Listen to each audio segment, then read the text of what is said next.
Capítulo 2. Estamos no capítulo 2 ou no número 2, né? Número 2. E eu começo, amados irmãos, eu começo o nosso bate-papo hoje lá na página 33. Vou começar pelo meio, depois eu volto para o início, tá? Porque eu acho que se começar por aqui vai fazer bem para nós. Fazer bem para cada um de nós. Certeza que vai fazer bem para nós. Deus abençoe a gente na nossa jornada de hoje, na leitura desse livro, que ele nos edifique, nos ajude e coloque a nossa vida de oração no rumo certo. Oramos em nome de Jesus. Amém. Olha só o que diz a página 33, a dificuldade da oração. Não consigo pensar em nada excelente que também seja fácil. Tem nada que é excelente seja fácil. A gente viu o brasileiro descendo a montanha de esqui, excelente. Você vê os patinadores patinando no gelo, excelente. Você vê um músico tocando, assim, excelente. Nada dessas coisas são fáceis. Não consigo pensar em nada excelente que também, não seja, que também seja fácil. Portanto, a oração deve ser uma das coisas mais difíceis do mundo. A oração deve ser uma das coisas mais difíceis do mundo. Quem concorda, diga aleluia. Não precisa nem falar aleluia, mas quem concorda, diga amém. Porque ele está certo. Quem aqui, em algum momento da vida, já falou assim: eu preciso melhorar minha vida de oração, e eu quero, sabe, vou me dedicar, vou orar mais, e você enfrentou a dificuldade, não foi fácil, você não conseguiu. Fala isso aqui, a oração deve ser uma das coisas mais difíceis do mundo, ele está certo. Todavia, admitir que orar é muito difícil pode ser encorajador. Encorajador porque é difícil, não é difícil só para mim, é difícil para a Flávia, é difícil para o Lindão, é difícil para a Ana, para o Márcio, é difícil para nós todos. E isso é encorajador. Encorajador porque eu sei que eu vou entrar numa jornada que não é simples, que todo cristão tem dificuldade com isso, porque sempre que eu penso que a minha vida de oração não é boa, bate em mim uma angústia. A angústia da seguinte situação: nossa, eu vou lá na igreja, aqueles caras oram pra caramba. Os caras cantam lá, os cara falam. Eu sou o pior. Eu devo ser o pior da espécie humana no que diz respeito à oração. Eu sou um bosta mesmo, que eu não consigo orar nunca. Eu, não, eu durmo na oração. Então, quando eu percebo que é difícil para todo mundo, eu percebo que eu não estou sozinho na jornada. Eu estou no meio de um corpo que tem a mesma dificuldade, que está todo mundo na mesma luta, que todos têm o mesmo desejo de orar mais e que todos enfrentam a mesma dificuldade. Então, pela colocação do Tim Keller aqui, uma vida de oração e descer uma montanha no gelo, com aqueles patinetes lá, desviando daquelas bandeirinhas, as coisas elas estão assim, ó, paralelas. Uma coisa é difícil, a outra também é. Então, isso deve nortear a nossa leitura do livro, tá? Essa constatação deve nortear a nossa leitura do livro, para que toda vez que a sua mente vier dizer para você que você é o pior dos piores, você diga: não, não, não sou o pior dos piores, nós estamos todo mundo nessa batalha. A gente está. É difícil pra caramba, não é fácil. Eu vou. Se aquele cara consegue descer a neve patinando, eu vou conseguir orar. Nós vamos para cima e nós vamos resolver esse negócio. Então, eu quis começar por aqui, porque eu achei que isso aqui é muito bom. Mas o capítulo 2 mesmo, ele começa citando 4 textos.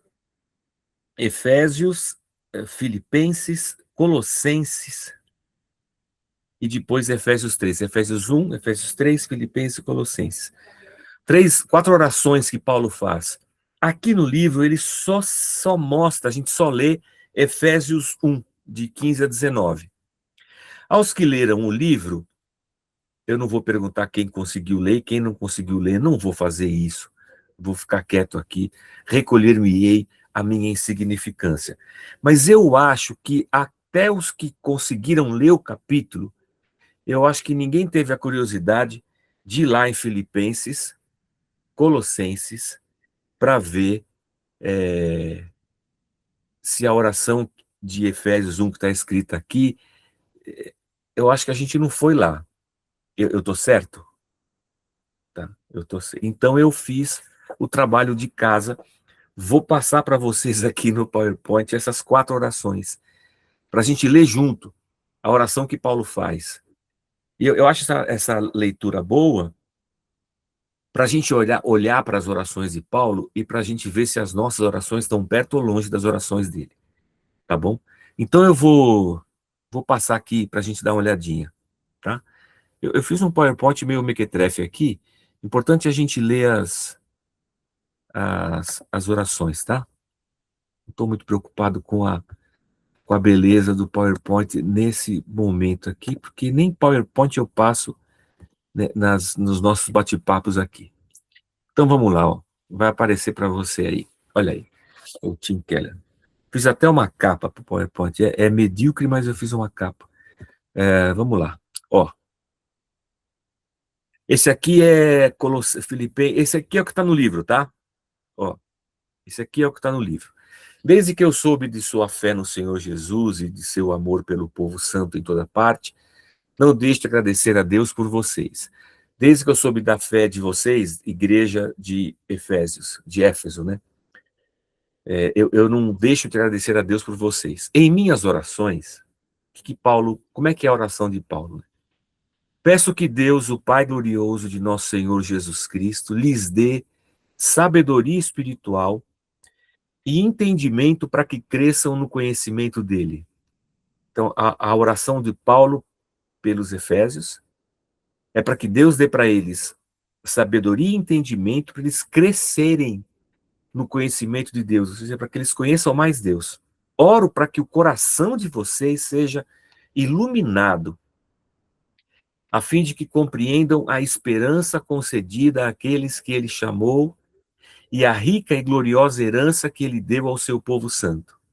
Também oro para que entendam a grandeza insuperável do poder de Deus para conosco, os que cremos. Alguns de nós aqui são pais, alguns são casados, e alguns têm ministério na igreja, têm trabalho e ação na igreja. Quando eu olho para essa oração assim, eu fico pensando, eu já fiz essa oração pelas minhas filhas. Deus, dá sabedoria espiritual, entendimento, para as minhas filhas crescerem no conhecimento que elas têm do Senhor, que o coração delas seja iluminado, para que com essa luz elas compreendam a esperança que o Senhor deu para aqueles a quem o Senhor chamou. Que oração! Quando eu olho uma oração dessa aqui, eu penso assim, cara, isso aqui está para além das minhas palavras. Nas construções que eu faço de oração na minha cabeça, isso aqui está para além, sabe? Parece uma oração de escritor, de artista. Cara, que oração, mas que no fundo ela é simples. Para o entendimento, para o coração iluminado. Não é aquela oração assim, Senhor, abençoa minhas filhas nesse dia amanhã. Amém. Fortalece, meu Deus, da graça, abençoa. Orações que nós não precisamos pensar nem refletir, parece que elas são oração da gota de pinho alabarda, para quem lembra de gotas de pinho alabarda, coisa de velho. Orações fáceis, rápidas, práticas, né? Pragmáticas. Mas tem mais texto, tá? Eu vou para o outro que não tá no livro, mas ele cita, que é Filipenses 9, 1, de 9 a 11. Oro para que o amor de vocês transborde cada vez mais e que continuem a crescer em conhecimento e discernimento. Quero que compreendam o que é verdadeiramente importante para que vivam de modo puro e sem culpa até o dia em que Cristo voltar. Que vocês sejam sempre cheios do fruto da justiça que vem por meio de Jesus Cristo, para a glória e louvor de Deus. Oro para que o amor de vocês transborde e vocês continuem a crescer em conhecimento e discernimento. Quando eu leio uma oração dessa, eu vou dizer para vocês, nessas nossas orações assertivas e pragmáticas, Senhor, abre uma porta de emprego, Senhor, livra o meu filho dos bandidos, dos assaltantes, Senhor, mostra o caminho, dá a sua direção, coisas bem assertivas que a gente tem costume de orar. Quando eu paro e a gente orações que a gente consegue medir se ela deu certo ou não. Eu oro pela porta aqui, quando a porta abriu ali, eu falo, pronto, eu orei, a porta abriu. Mas essa oração aqui, ó, para que o amor dos meus filhos transborde cada vez mais. Que os meus filhos continuem crescendo em conhecimento e discernimento. Você percebe que essa é uma oração difícil da gente medir se ela deu certo ou não? E que ela está muito para além dessas nossas orações pragmáticas, objetivas, rápidas, né, que tem um alvo muito específico, evangélico, que a gente aprende na igreja.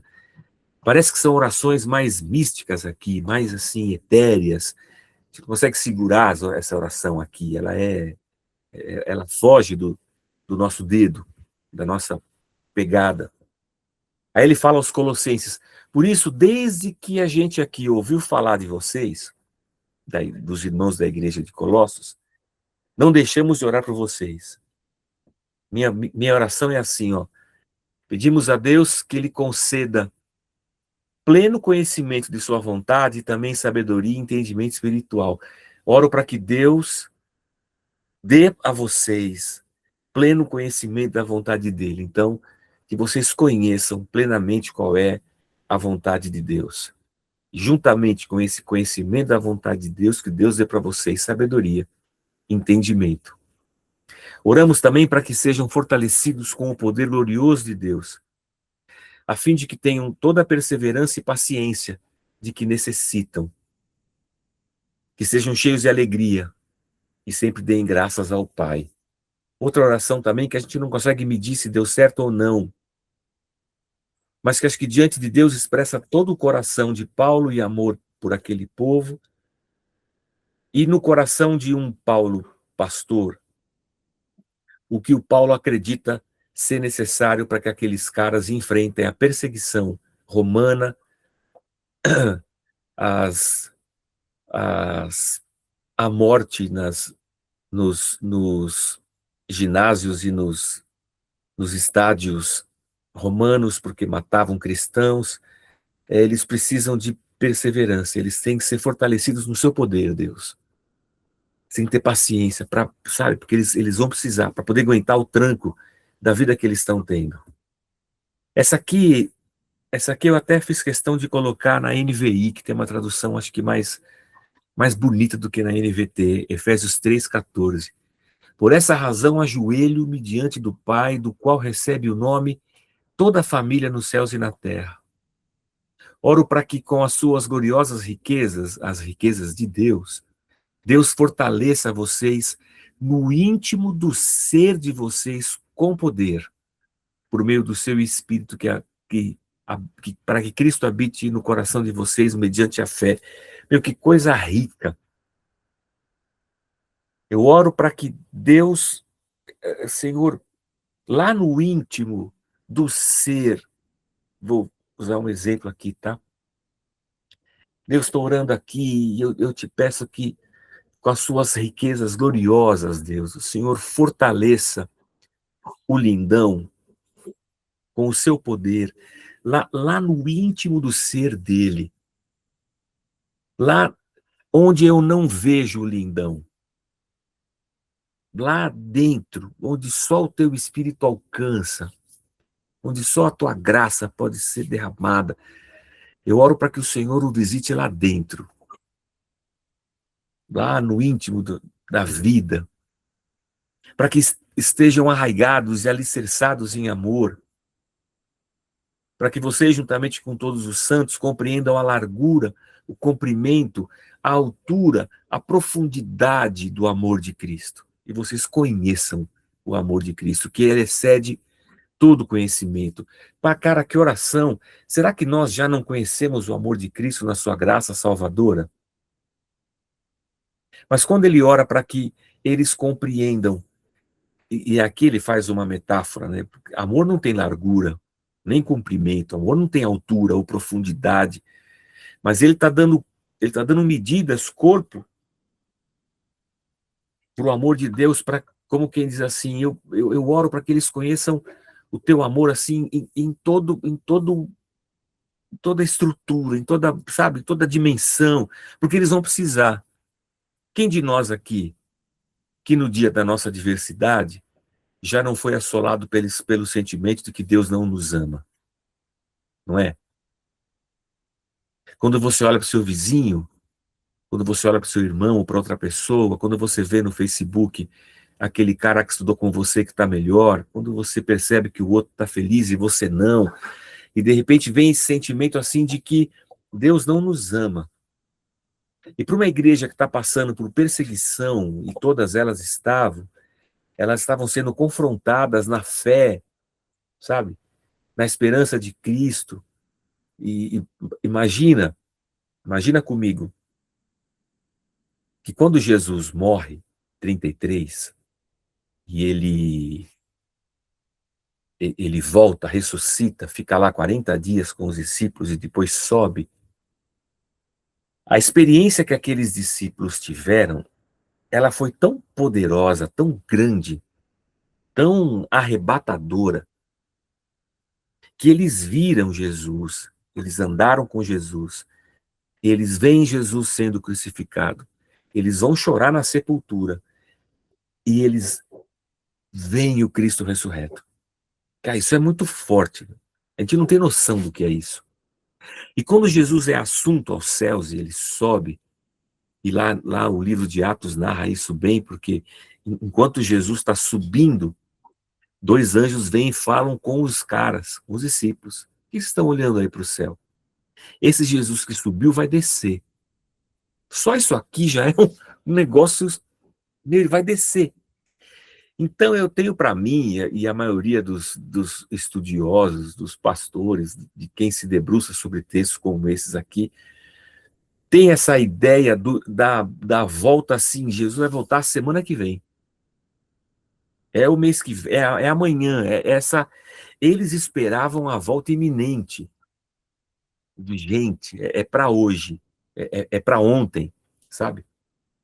Mas conforme os anos vão passando, 1 ano, 2 anos, 3 anos,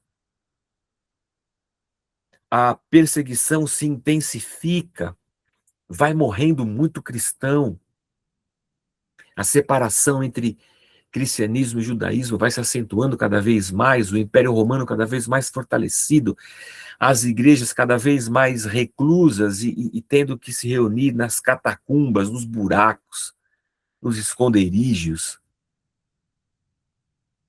Pô, não é possível que não pese no coração desses caras aqui esse sentimento assim, meu, não é possível, não vai dar certo, não vai funcionar. Acho que Deus não ama a gente assim, não. Eu acho que não. Do jeito que nós estamos morrendo aqui, do jeito que a gente está assolado, eu acho que não é, não. Eu acho que Deus não ama a gente. Então, eles estavam mergulhados primeiro numa atmosfera efusiva, vai voltar amanhã, aí vai demorando, vai batendo um desânimo assim, sabe? E quanto mais o tempo passa, mais morre cristão, vai dando um azedo, assim. Eu acho que é igual a gente. Talvez lá fosse até pior, né? Mas a gente vai passando por luta aqui, luta ali, a vida vai ganhando contornos difíceis, as coisas não andam como a gente esperava, a gente vai tendo desilusões com a igreja, com Deus, sabe, com a gente mesmo, com o casamento, com tudo, que a gente começa a se perguntar se Deus realmente ama a gente, onde é que está esse amor? Não é que eu tenha dúvida que Deus me ame, eu só não sei onde está esse amor, não é possível. E esse sentimento bate no coração da gente.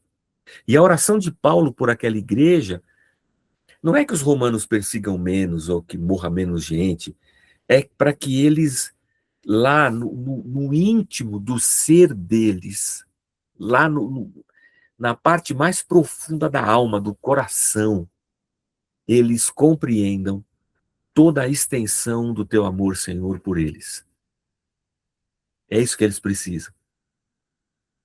Porque não dá para livrá-los dessa vida que eles vão ter lá. Não dá para livrá-los desse momento histórico que eles estão passando. Não dá para pegá-los daquele lugar e transportá-los para um outro lugar, uma outra vida, outro país, um outro. Isso não dá. Eles vão ter que passar por aquilo ali, não tem como não passar. E para que eles passem por aquilo ali, e para que eles suportem, eles vão ter que conhecer profundamente o teu amor. Eles vão ter que ser cheios de toda a plenitude do Senhor, Deus. Então, quando eu olho para essas orações, elas estão. Deixa eu parar de transmitir isso aqui. Essas orações, elas estão para muito além do que a gente pensa de oração, né? Do que a gente ora, das nossas palavras. Aí o autor vai dizer assim na página, mais essa aqui, 29, a supremacia da oração. Uma rápida comparação dessa oração de Efésios 1 com as de Filipenses que a gente leu, Filipenses, Colossenses, Efésios 3, revela que Paulo costumava orar assim por aqueles a quem amava. No âmago gramatical da longa frase redigida por Paulo, há uma revelação impressionante sobre a grandiosidade e a importância da oração. Ele descreve no verso 17: peço sempre que vocês venham a conhecê-lo melhor, aqui na oração de Efésios 1, né? É digno de nota, eu pintei, ó, não sei se dá para ver, não dá. Eu pintei, rabisquei, botei umas estrelinhas, é digno de nota o fato de que em todos os escritos de Paulo, suas orações pelos amigos não contenham um pedido para transformar as circunstâncias. A gente leu as orações todas. Não tem. Deus, eu oro para que o Senhor derrube o Império Romano. Não tem. Deus, eu oro para que aquele Coliseu em Roma. Não, ele não ora. Deus, eu oro para que todo o poder satânico do imperador, Deus troca aquele imperador, levanta o imperador cristão. Não, ele não ora por isso aí. Ele faz essa oração que a gente, essas orações que a gente viu.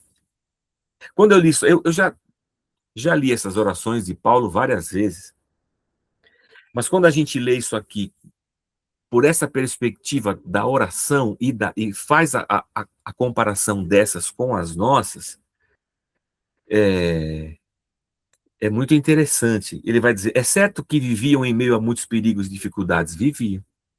Enfrentavam perseguição, enfrentavam morte, enfermidade, opressão, forças poderosas, separação de entes queridos. A existência daqueles cristãos lá no primeiro século era bem menos segura do que a nossa hoje.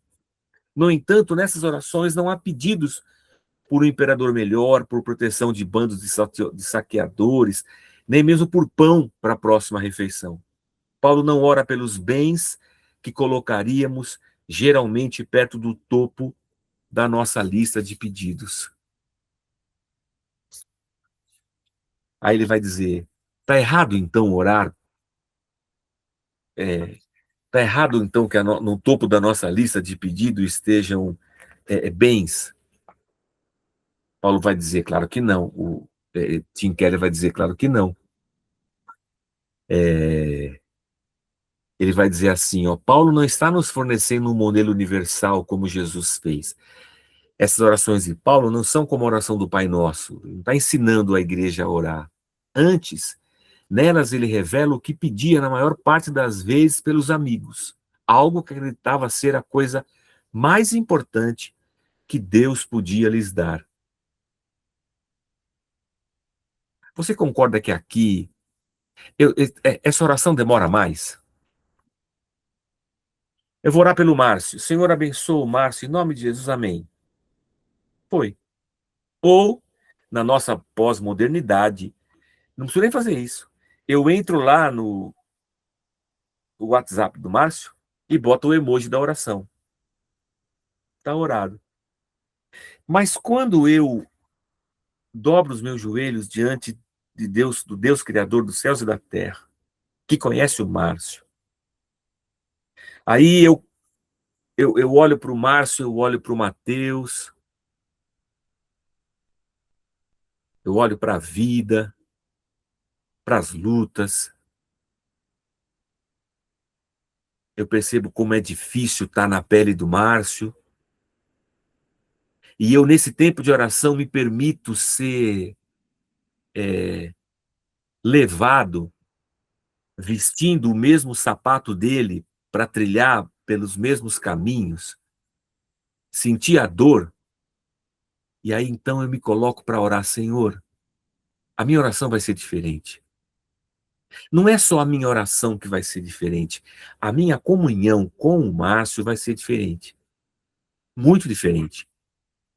Para além dos emojis, para além do verde semanalmente na igreja, é uma coisa mais profunda. Eu acho que o Tim Keller aqui está pegando nossa mão e querendo que a gente mergulhe mais profundamente, assim, não só numa vida de oração, mas na comunhão que essa vida de oração produz. Pelo menos essa é a impressão que eu carrego nessas primeiras páginas. Qual é a coisa que era que o Paulo achava mais importante que aquelas pessoas precisavam? Era conhecer melhor a Deus. Ele até cita aqui, ó, significa ter os olhos do coração iluminados. Para quem acabou de ler o Inteligência Artificial não, é emocional, Humilhada. humilhado, Inteligência humilhada. humilhado, que a gente viu aquela parte de antropologia, né, do coração, do ser humano como esse ser, né? E o Paulo fala isso aqui, Paulo era um judeu, né, meu? A cabeça de Paulo funciona igual ao Antigo Testamento. Os olhos do coração iluminados. Aí lá, no último parágrafo da página 30. Desse modo, a principal preocupação de Paulo é com a vida de oração, tanto pública quanto privada dos cristãos. O apóstolo Paulo acredita que o bem maior é a comunhão com Deus, uma vida de oração rica, vibrante, consoladora, conquistadora, a duras penas é o único bem que possibilita receber todos os outros tipos de bem de modo correto e benéfico. Ou seja, a oração de Paulo é para que aqueles caras tenham mais comunhão com Deus. Essa é a oração de Paulo. Consequentemente, eles vão ter mais comunhão entre eles. Isso é certo. Como Paulo, nessa oração, desenvolve mais comunhão com aquela igreja. O apóstolo não vê a oração como um simples modo de obter coisas de Deus. Que coisa linda. Mas como uma maneira de obter mais do próprio Deus. As nossas orações são sempre no sentido de que Deus nos dê mais coisas. E Paulo vai no caminho contrário. Eu não quero mais coisas, eu quero mais Deus. Orando dessa maneira, página 31, né? Paulo estava pressupondo a prioridade da vida interior com Deus. A maioria das pessoas baseia sua vida interior nas circunstâncias exteriores. Então, se tudo vai bem ao meu redor, eu estou bem comigo mesmo. Se tudo vai mal fora, eu estou mal dentro. A gente é assim. Eu, pelo menos, que atire a primeira pedra. A sua paz interior é baseada na avaliação que outros fazem delas e em sua posição social, prosperidade e desempenho. E os cristãos pensam isso tanto quanto todo mundo. É normal. Mas Paulo está ensinando que para os crentes deveria ser o contrário. Senão seremos açoitados pela maneira como as coisas estão acontecendo no mundo. E não é verdade? Somos açoitados pela falta de dinheiro, pela falta de conquista, pela falta de projeção profissional, somos açoitados pela falta de status social.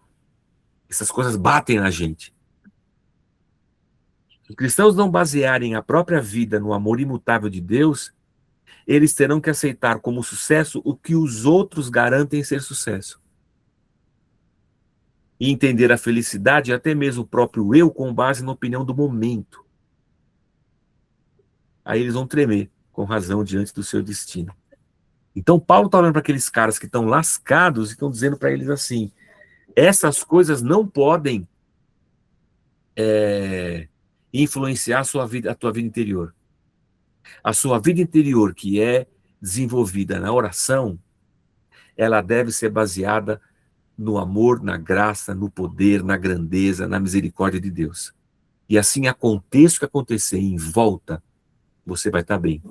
Não importa que o mundo diz que sucesso é ter dinheiro, isso não é sucesso.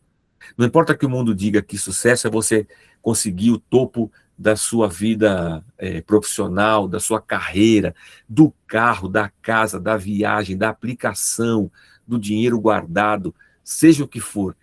Essas coisas, se elas forem o fiel da balança para você medir a sua vida, você vai estar igual todo mundo, ferrado, lascado. Mas se a sua vida interior for dirigida por Deus, e aí isso se produz e se conquista numa caminhada de comunhão e oração com Deus, então vocês vão passar pelas coisas e vão chegar do outro lado. E é verdade. Aí ele começa com, se alguém quiser falar alguma coisa, é só abrir o microfone e falar. Se você leu, anotou aí, achou interessante, fica à vontade. A integridade da oração.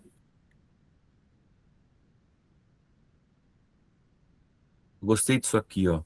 Se priorizarmos a vida exterior, nossa vida interior se tornará obscura e assustadora. Não saberemos o que fazer com a solidão. Sentiremos profundo incômodo. Quando eu li essa frase, me veio à cabeça a nossa vida ativista dos universos evangélicos. Somos ensinados a desenvolver a nossa espiritualidade. Isso aqui não está, agora estou falando sem livro. Somos ensinados a desenvolver a nossa vida espiritual às custas de atividade paroquial. Culto disco daquilo, festa daquilo, grupo de discipulado, grupo pequeno, e célula, e os cambal, atividade, igreja de segunda a segunda. E eu envolvido por essa multidão de coisas exteriores a mim, né, acho que eu estou com a minha vida espiritual em dia. Só que o Tim Keller está falando que se você fizer isso aqui, a sua vida interior vai se tornar obscura. Não vai ter nenhuma luzinha lá para dentro da sua vida interior. A sua espiritualidade vai ser só esse ativismo religioso, mas lá dentro vai ser um oco. E geralmente, e aí ele vai dizer aqui que, ele vai dizer lá na última linha da página 31, né? Se não priorizarmos a vida interior, nós nos transformaremos em hipócritas. E é verdade. Porque apesar de todo o meu ativismo, eu não tenho uma vida interior com Deus. E aquilo que eu falo não corresponde ao que eu sou. Tenho versículos na boca, estou na igreja todo dia, mas lá dentro mesmo eu estou vivendo uma escuridão. Achei bem interessante isso aqui. Parece que isso aqui não tem nada a ver com oração, né? Mas tem tudo a ver com oração. Aí ele vai citar John Owen. Ele está animado, o Tim Keller está animado nesse livro aqui, que ele está citando só os caras do século XV, XVI, XVII. Meu pai amado. O ministro pode encher os bancos da igreja, o pastor, né?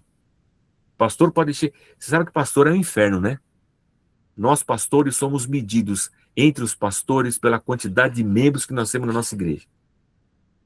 Pelo tamanho do prédio. Pelo carro que nós dirigimos, pelo dinheiro que nós temos. É um inferno. Quando você fala para algum pastor, eu sou pastor, a primeira pergunta que ele te faz, quantos membros tem sua igreja? Ok, Ó, que droga, como assim? Porque se eu tenho muitos membros da minha igreja, é sinal que consegui. Eu estou no topo da carreira. O pastor pode encher os bancos da igreja, a lista de membros, a boca do público, mas aquilo que ele é quando ele está de joelho diante de Deus, em secreto, é isso que ele é e mais nada. Isso aqui é incrível. Aquilo que o Márcio é de joelhos na frente de Deus é o que ele é. O resto é bobagem. O resto não é nada. Para descobrir seu verdadeiro eu, olhe para aquilo em que gasta tempo pensando, quando ninguém está olhando para você, quando não há nada forçando você a pensar em alguma coisa em particular. Ah, Márcio, você lembra quando você se apaixonou pela Marlene, Samantha? Não, tirou daqui. Lembra quando você se apaixonou pela Renata? E se você parar, se alguém do seu convívio fosse fazer qualquer observação a respeito do Márcio naquela época, ele ia dizer o quê? Cara, o Márcio só fala na Renata, né? O Márcio só fala na Renata, cara. Ela não tem cabeça para outra coisa. Nossa Senhora dos Evangélicos. Se ele não tivesse sendo forçado ou obrigado a pensar em outra coisa, no trabalho, seja o que for, ele vai estar pensando na Renata. Se ele parar um minutinho assim, ó, ele está pensando na Renata. Eu acho que é isso aqui que o Tim Keller está falando. Para descobrir quem nós somos, olhe para aquilo em que a gente gasta tempo pensando, quando ninguém está olhando, quando não tem nada me forçando a pensar alguma coisa, a um trabalho, uma venda, sabe? Coisas do dia a dia, da vida. Em ocasiões assim, seus pensamentos se voltam para Deus. Olha que pergunta desgraçada, difícil e que machuca a gente.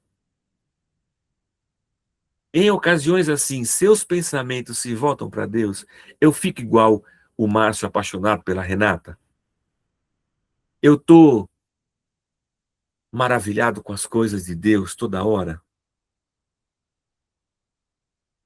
Talvez você queira ser visto como uma pessoa humilde, sem grandes pretensões, mas será que toma a iniciativa de confessar seus pecados a Deus? Quer ser visto como alguém feliz, positivo, mas será que costuma agradecer a Deus por tudo que você tem e louvá-lo pelo que ele é? Talvez fale muito em como sua fé é uma bênção e no quanto você ama de verdade ao Senhor, mas se não costuma orar, será que tudo isso é mesmo verdade? Se não for feliz, humilde e fiel em particular diante de Deus, o que quiser dar a impressão de ser por fora não corresponderá ao que você de fato é. Ou seja, a oração é ponto de partida para o desenvolvimento de toda a nossa espiritualidade, para a construção do nosso ser, de quem nós realmente somos, para além da casca da, da hipocrisia. E Jesus bate muito nisso aqui, né? Quando ele fala sobre os fariseus e os compara a sepulcros pintados de cal por fora, branquinhos, mas por dentro abrigavam um defunto, assim é o sepulcro. É isso aqui que o Tim Keller está dizendo para a gente com respeito à vida de oração. Que meleca, né, gente? Eu já não estou gostando desse livro, não. Ele já começa batendo na gente. Nós estamos no começo, ó, tá fininho ainda, e nós já estamos apanhando. Meu pai. Aí aqui, ó, no parágrafo de baixo, depois de ter uma citação de Mateus 6, 5 e 6, ele fala assim, ó, o teste infalível da integridade espiritual de Jesus é sua vida de oração privada. Muitas pessoas oram por exigência de expectativas culturais, sociais, por ansiedade provocada por circunstâncias difíceis. Aqueles que vivem de fato um relacionamento com Deus como Pai, no entanto, internamente haverão de querer orar. E, portanto, orarão, ainda que nada ao redor os pressione nesse sentido. Não precisa pedir nada. Mas então por que você está orando? Porque sim. Buscarão orar mesmo em tempos de aridez espiritual, quando não houver qualquer retribuição social ou empírica. Não tem nada para receber, não tem nada. Por que eu estou orando? Porque eu estou igual o Márcio com a Renata. Achei bem legal. Achei bacana isso aqui. Página 33, a dificuldade da oração. Aqui nos encontramos no começo, na pergunta que a gente começa a aula. Aí como eu já fiz a pergunta lá em cima, o terceiro parágrafo é assim, ó. O autor, ele está citando um livro do Austin Phelps, século XIX, 1800 e cabrabrá, né? O século é sempre 1800 e pouco, meu. O autor prossegue explicando as várias razões pelas quais há tanta aridez na oração e como suportar esse senso de irrealidade de Deus. A primeira coisa que descobrimos ao tentar orar é nosso vazio espiritual.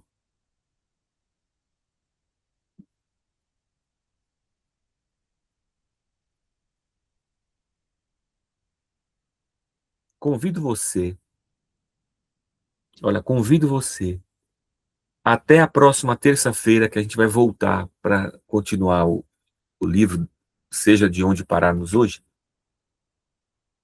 Eu convido você a mergulhar nesse espaço de oração para você descobrir o seu vazio. Mergulha lá na oração e se houver coragem em nós, a gente pode compartilhar a experiência semana que vem. Pastor, eu fui orar e eu realmente vi o tamanho do buraco. E eu quero dizer que é mais embaixo. O bagulho é louco. Compartilhando, eu sempre digo isso, quando a gente começou a Casa da Rocha, isso aqui foi um negócio marcante, gritante, porque nós saímos do ativismo da Renascer, nós éramos da Renascer, de culto de segunda a segunda, começamos a Casa Rocha, tinha culto só domingo, e quarta era uma reunião pequena, e as pessoas não sabiam o que fazer segunda, terça, quinta, sexta, sábado, mas e agora? Como se Deus estivesse só no ativismo que a igreja impunha às pessoas. Aí ela mergulhou num vazio, um oco. O que eu faço? Como eu oro? Para quem eu oro? Onde está Deus? Estou me sentindo pecador porque não estou indo à igreja. Parece que Deus não está contente comigo porque está num vazio espiritual. Uma coisa interessante, já que eu ouvi do professor no seminário, é que o judeu sempre ora em voz alta. Não existe, na cosmovisão judaica, oração silenciosa, oração mental. E uma coisa que foi marcante para mim na terapia é a verbalização das coisas. Porque uma coisa eu senti aqui dentro. Quando eu falo, aquele bagulho que eu sinto ganhou vida fora de mim. E quando ele ganha vida fora de mim, eu o vejo e falo, pô, é isso que está me assolando? É um choque de realidade. E eu vou falando, e eu vou mergulhando. Como a gente não faz orações em voz alta, a gente não ouve, a gente não vê a nossa oração verbalizada, construída, encarnada.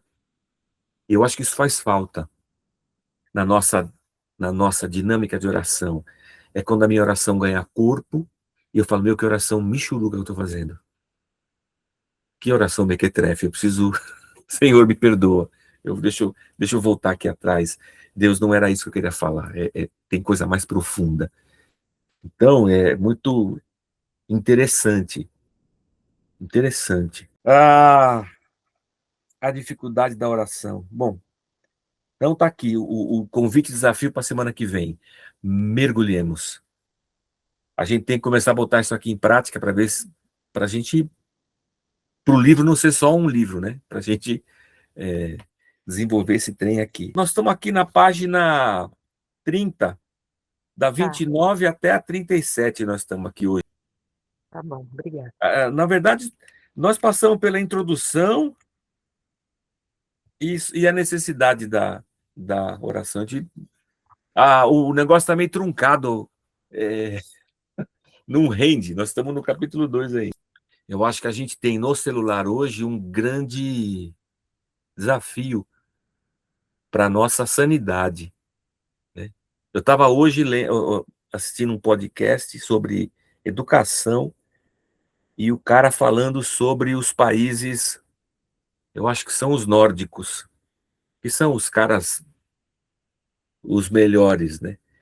Que eles aboliram da escola as tecnologias digitais, porque elas estão atrapalhando o estudo. Elas não estão. O aluno tem um tablet, um celular e toda a tecnologia está tirando a atenção do aluno. E o cara fala assim: a melhor tecnologia para uma escola é o professor. Eu falei, bingo. Então a gente tem que tirar fora. Para desenvolver nossa vida de oração, nós vamos ter que ir abandonando o celular.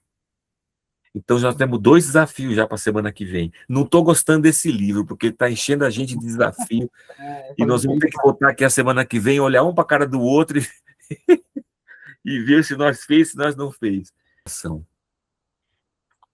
Gostei. 2 lições de casa para a semana que vem. A riqueza da oração, na página 37. Aí eu vou direto para 39, que eu grifei um negócio que eu achei bacana aqui. Página 39, segundo parágrafo. Um dos motivos que tornam a oração, né, tão árdua é o fato de a verdadeira oração ser a alma em paráfrase. Deus requer não só nossas súplicas, mas também todo o nosso ser. Ninguém que começa a trilhar a dura jornada de uma vida inteira de oração já sabe de saída quem é. Nada exceto a oração revelará a nós mesmos quem somos, pois só diante de Deus conseguimos enxergar e nos transformar em nosso verdadeiro eu. Parafrasear algo significa captar-lhe a essência e torná-la acessível. Orar é aprender quem somos diante de Deus e entregar-lhe nossa essência. Orar significa conhecer a si mesmo tão bem quanto Deus o conhece. Para que isso aqui funcione, para que a minha oração não seja só súplica, mas seja todo o meu ser diante de Deus, a jornada tem que ser bem mais longa. Aqui tem que ter muito mais tempo, muito mais sinceridade, muito mais vida interior, muito mais mergulho de interioridade aqui, menos celular, menos porcaria. Tá danado, irmãos, tá danado, tá danado. E aí eu vou para o último parágrafo, e eu quero passar mais um negócio para vocês. Quando o salmista caía em espiral descendente, último parágrafozinho lá da página 40, os dois, finalzinho. Quando o salmista caía em espiral descendente rumo ao desespero mortal, entregou-se à oração no santuário de Deus, então ele compreendeu.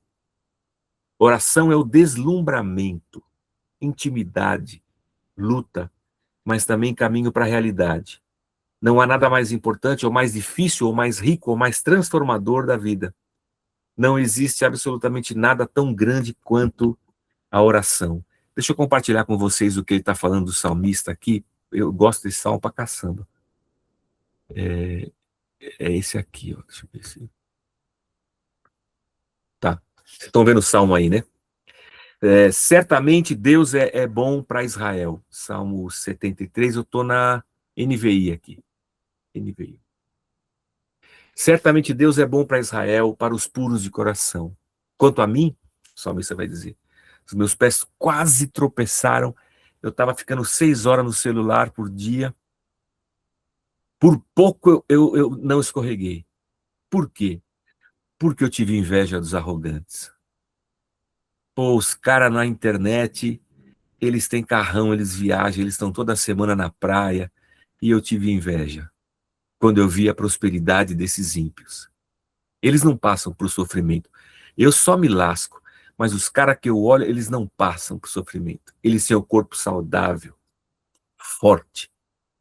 Estão livres dos fardos de todos. Não são atingidos por doenças como os outros homens. Ó, a visão que o salmista tem do outro, e que é igual à nossa, tá? A gente também olha assim. O orgulho lhes serve de colar, e eles se vestem de violência. Do seu íntimo brota a maldade, de sua mente transbordam maquinações, eles zombam e falam com más intenções, em sua arrogância ameaçam com opressão, com a boca arrogam a si os céus e com a língua se apossam da terra. Por isso, o seu povo se volta para eles e bebe suas palavras até saciar-se. E dizem, Deus, como é que Deus vai saber? Deus não sabe de nada. Deus não está vendo o que a gente está fazendo. Eles não estão nem aí, Deus. Assim são os ímpios, sempre despreocupados, aumentando suas riquezas. Eu não, eu estou sempre lascado. Né? Certamente me foi inútil manter puro o coração, lavar as mãos na inocência. Inútil eu ter ido à igreja a minha vida inteira, olha como eu estou. Inútil eu ter gastado a minha vida servindo a Deus, olha como eu estou. Pois o dia inteiro sou afligido e todas as manhãs sou castigado. Se eu tivesse dito assim, eu vou falar como eles, eu ia ter traído os teus filhos, Senhor. Só de falar, se eu falasse assim, pô, eu vou ser igual a eles, eu já ia trair todos os teus filhos, Senhor. Quando tentei entender tudo isso, achei que era muito difícil para mim. Até, e aqui é onde o Tim Keller chama a nossa atenção, até que entrei no santuário de Deus e então compreendi o destino dos ímpios. A minha casa será chamada casa de oração. O salmista está com as ideias toda torta. O ímpio é que vai bem, ele só se ferra. O ímpio está na maldade e só prospera. De nada valeu ele ter orado, servido a Deus, ido ao templo, às festas sagradas, feito sacrifício, de nada adiantou. Ou seja, todo entendimento do salmista está de perna para o ar. Até que ele entra no santuário. É na oração que ele compreende e que a chave vira. E aí a gente segue lendo o Salmo e a gente percebe. Todas essas coisas que a gente passa, e o salmista também passa, é só quando a gente entra lá na profundidade da oração e a gente expõe essas coisas e fala para Deus o que vai no coração, é só lá dentro que a gente vai compreender a realidade dos fatos. É só lá que a nossa cabeça vai ser transformada, que o nosso mundo vai ser colocado em ordem. É só lá que a gente vai reconhecer as mentiras de Satanás, do mundo. É só lá que a gente vai reconhecer a grandeza, o amor de Deus. É só lá que a gente vai sentir isso. Que a nossa cabeça vai voltar para o eixo. Esse salmo é maravilhoso. Muito bacana. Eu só quis ler o salmo aqui porque ele cita, eu falei, não posso terminar o capítulo sem a gente dar uma olhadinha. Muito bom. É isso. Semana que vem, 3. O que é a oração? O que é a oração? Que é a página 43. Até marcar aqui. Senhor, muito obrigado. Como é bom te gastar um tempo assim, conversando e lendo e meditando nas tuas coisas, na tua palavra. Que tudo isso nos edifique, nos transforme, que cada um de nós, ao sairmos dessa jornada de leitura, Senhor, que saiamos transformados, Pai. Amém. Amém. Amém.